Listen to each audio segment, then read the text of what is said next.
Iciri and Jean, welcome to All That Matters. Welcome to Gaming Matters. Welcome to All That Matters. Thank you so much for joining us. Before we start, ladies and gentlemen, if you don't know, Mastercard and Riot have a very, very, very long, wonderful relationship. That's Emma talking at the back there. They have a very long and wonderful relationship. And we have a video just to show what they've been up to.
Isn't that great?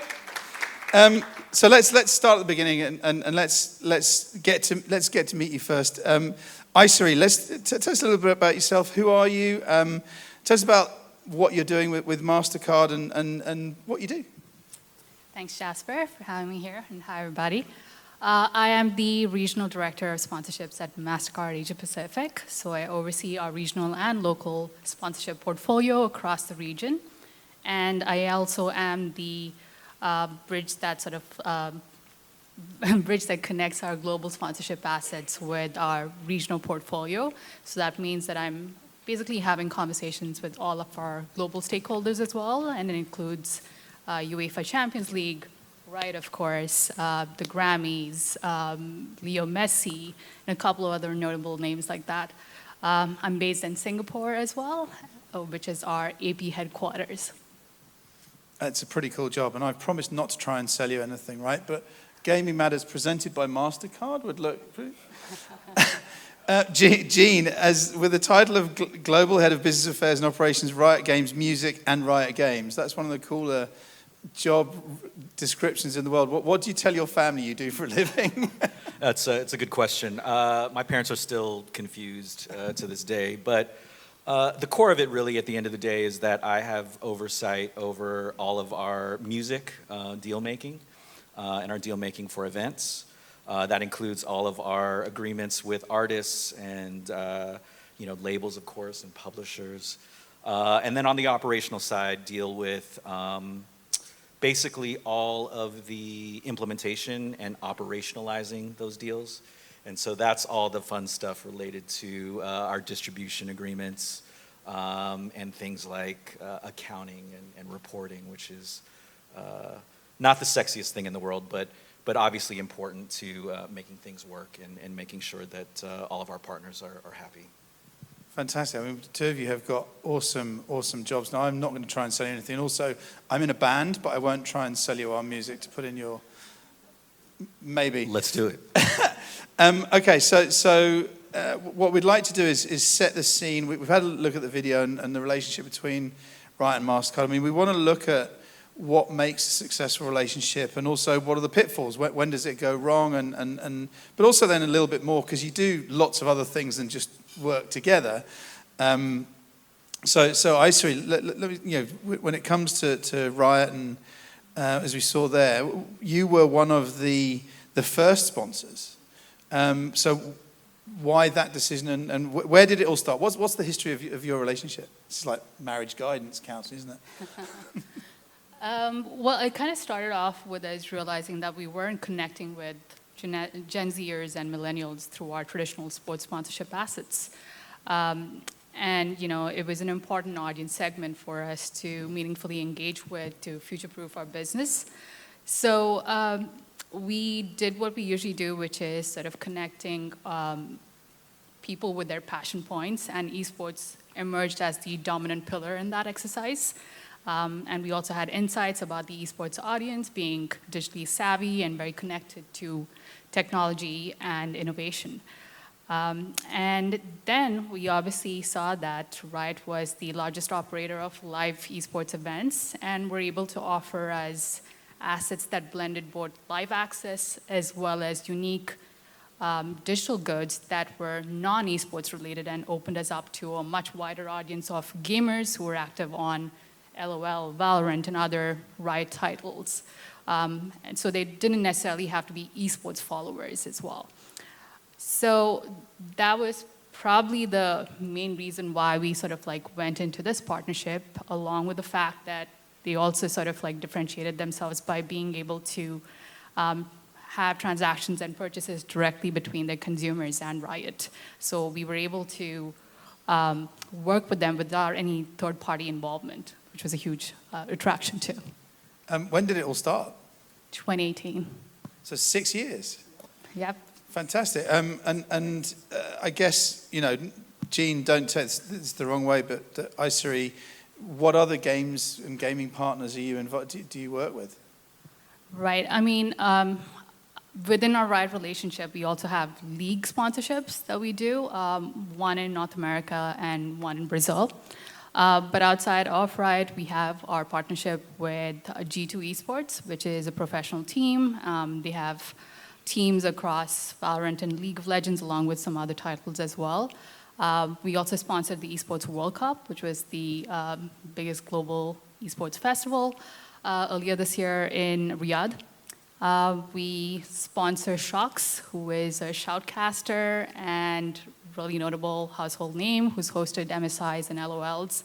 And we also do one-off collaborations with teams and KOLs. For example, we work with T1 last year leading up to the Worlds, where we launched a limited edition capsule collection presented by Mastercard, and it was great because they went on to win the title.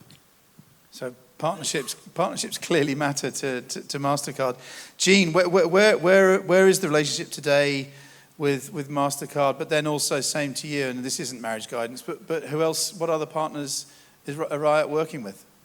Well, I do want to take a moment to punctuate, I think, a point that you were already making, which is to say, I do want to take this moment to really give Mastercard and Iciri here their flowers, because 6 years ago, Mastercard was the very first non-endemic partner at Riot. And it really did, from that perspective, open up the gateway for non-endemic partners outside of Mastercard to join this sort of esports bandwagon. And so if you think about it from that standpoint, just the foresight and the prescience and the vision to understand, you know, sort of the community in that way and the opportunity that was there, just, you know, phenomenal, you know, sort of vision there, and definitely want to take a second to sort of acknowledge that.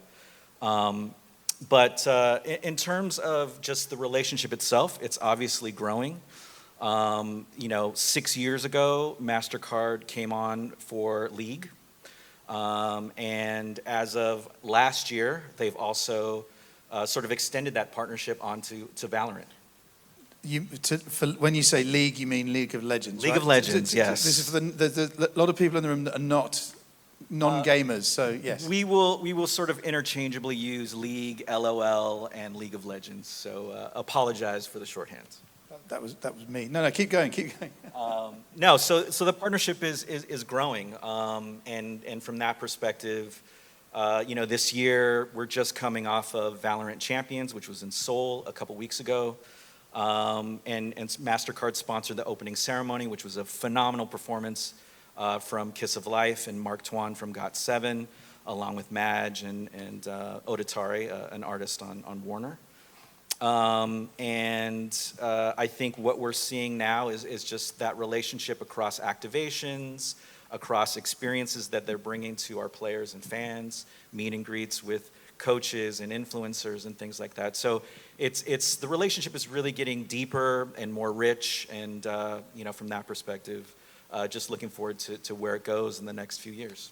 And what other kind of brands are you working with? What partners? Yeah, so from League of Legends to Valorant, very different player communities. And so League of Legends generally skews a bit older, so you'll see some brand partnerships there like Louis Vuitton, Tiffany, whereas, Valorant, if you sort of think about a younger demo there's a lot of integration and collaboration around streetwear brands. And so that's like Bathing Ape and Undefeated.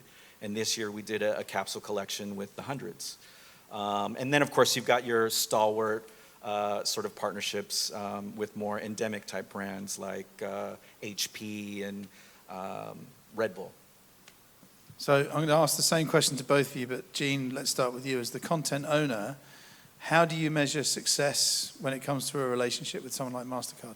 Yeah, I mean, one of our core values, from the outset is a player-first mentality. So everything is driven by giving players, again, that deeper and richer sort of experience. And so we measure success, at the end of the day, by player sentiment.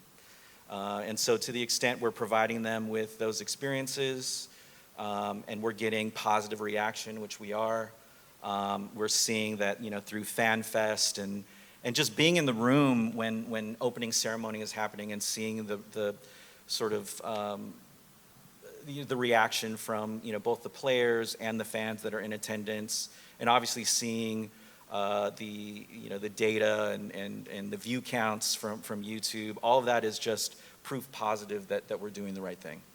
Iciri, same question for you, and not just with Riot. I mean, you said in gaming you're working with so many other properties, and then Mastercard, the brand. I know you were at the cricket, and how does Mastercard generally measure success? I mean, this probably takes about a day to answer, but what is the success measurement for you? Right. I think with a lot of brands, we do sort of see that, the obvious sort of like collaboration that they have with publishers is media buy deliverables, which works great for B2C businesses. But for us, especially as a non-endemic brand, when we were talking to you, Riot, it was really important for us to integrate ourselves more fully into the game IP. And that's what's translated into our pass-through rights success, which is super vital across Mastercard sponsorships. Because it gives us the ability to not only give our customers direct access to the assets we receive from partners like Riot, but it also helps us go beyond, KPIs like building the brand. So, for example, we've launched about 20 plus LOL Passion cards, half of which have been from AP. We've had a lot of fan engagement that have grown year by year across online, on-site, and additional take-up on Prices experiences on our Prices.com platform. And definitely from the B2B perspective, we're able to integrate our products into esports events at our fan activations, as well as throughout our business sessions that we host on site. So, I mean, for credit cards, it used to be about just selling tickets, right? But you just said that you've launched 20 League of Legends, Passion cards. What does that look like? So our passion cards basically obviously come with the IP value, but we also have access to ride points and codes that are sort of like possible for cardholders to access that give them additional benefits like the additional in-game goods like skins, characters, weapons, and so on and so forth. Obviously, those benefits also add up to tickets and experiences that they can take advantage of through Mastercard's association. So clearly more than just selling tickets. That's awesome. Now, we've talked about partnership being a marriage, and we've talked about the success that you're both experiencing as between League and Riot and Mastercard. What are the tips for avoiding pitfalls in a partnership? And Gene, let's start with you. When does it go wrong, or how do you avoid that? Well, I think from the outset, a way to avoid potential pitfalls is identifying those relationships that are, organic and authentic. Our players are intelligent. They understand when, a partnership or a brand is not, sort of tied to the IP. It doesn't have the sort of connective tissue. So that's the first thing. Outside of that, I think it's really important when you're thinking about a partnership of any kind, whether that's a brand or an artist on the music side, to make sure that that's grounded in some sense of shared values. And outside of that, to just make sure that there's very clear communication about goals and outcomes. And I think if you can marry those four concepts together, while nothing is ever failure-proof, I think you've done a lot of the work to make sure that a partnership can be a successful one. And Iciri, same for you. I guess you must get. I'd hate to think how many people try and sell you something every single day. Your inbox must be full of people like me trying to sell you gaming matters presented by Mastercard. But how can people avoid those pitfalls? What are the tips for avoiding that? Right. I mean, every partnership is different. But in the case of Riot, for example, as one of the first global partners who entered the space, we realized firsthand from seeing and learning, there were a lot of other brand partners who kind of came on the scene and left just as quickly because they were looking for instant success. So I think esports audiences, like Jean just mentioned, are pretty savvy. They understand what authentic messaging looks like. They're looking for brands that can really improve their viewing experience. And so for us, we realized that it was a marathon and not a sprint, of course, and that we had to be sort of like more integrated into the community to be able to achieve success. And I think one of the key learnings for us, which is why we've expanded into Valorant as well, is that we needed to evolve with our audience's needs, because that would be crucial for us to kind of keep developing a long-lasting ecosystem. I remember there's some brilliant advice I was once given from another publisher saying, if you're a brand and it comes to gaming, you mentioned, Jean, the word authentic. The other word was be useful. If as a brand you can actually help the gamer progress, rather than saying, hey, it's about this time I like to drink a can of whatever. That was always great advice. So authenticity and useful, but it being a marathon, not a sprint as well. We talked about all that matters is all about crossing verticals and looking over fences and music, sport and gaming and stuff. Iciri, what else have you been up to where you do cross these passion points, where you might be working with gaming and music, like Jean's job? Are there any examples that you can talk about? Yeah, absolutely. I mean, we have 10 different passion points that we've identified as a brand. And these are how we basically find overlaps between sponsorships and desired experiences. And it's a win for us if we get more than one passion point to be part of the same experience. So earlier this year at the Grammys, actually, we were able to pair our sustainability initiative called the Priceless Planet Coalition with a live performance that SZA, the American singer and writer, happened to do on stage. And it was a live telecast presented by Mastercard. So she wore this statement outfit that was designed completely off these American hornbeam seeds, and to raise awareness, of course. But after the performance, SZA collaborated with us to give away these seeds that were sewn into her outfit to social media users to inspire them to be part of the solution as well. So it was a very cool sort of integration between sustainability, music, and our sponsorship. Fantastic. And Jean, I'm going to slightly change this because your role is, you've got your foot in two camps, but how do you bring music and gaming together?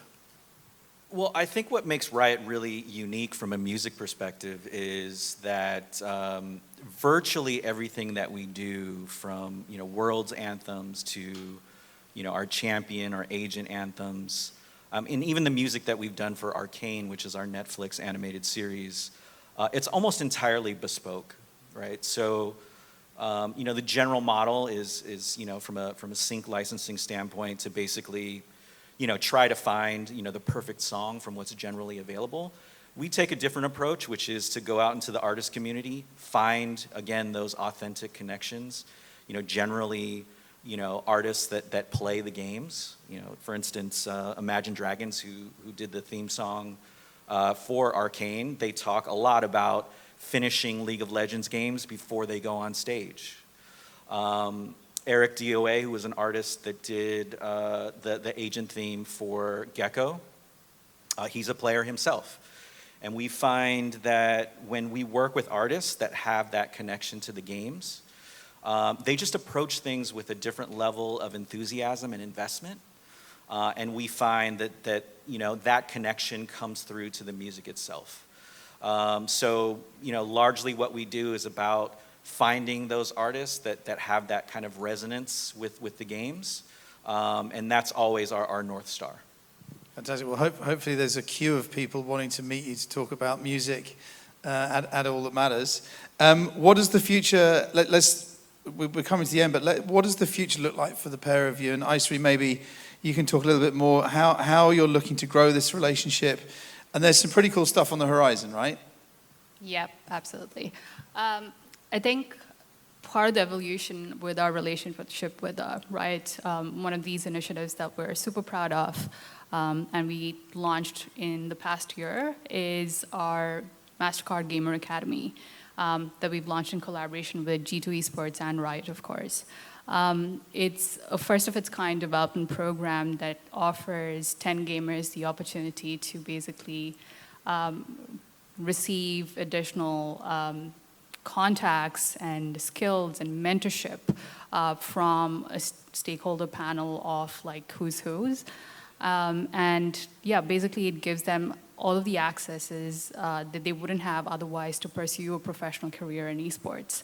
And it basically speaks to the stats of like 3 billion plus gamers who basically are about 50% of them are women, and yet we kind of like see that there's a huge community that really don't have opportunities to grow into professional roles.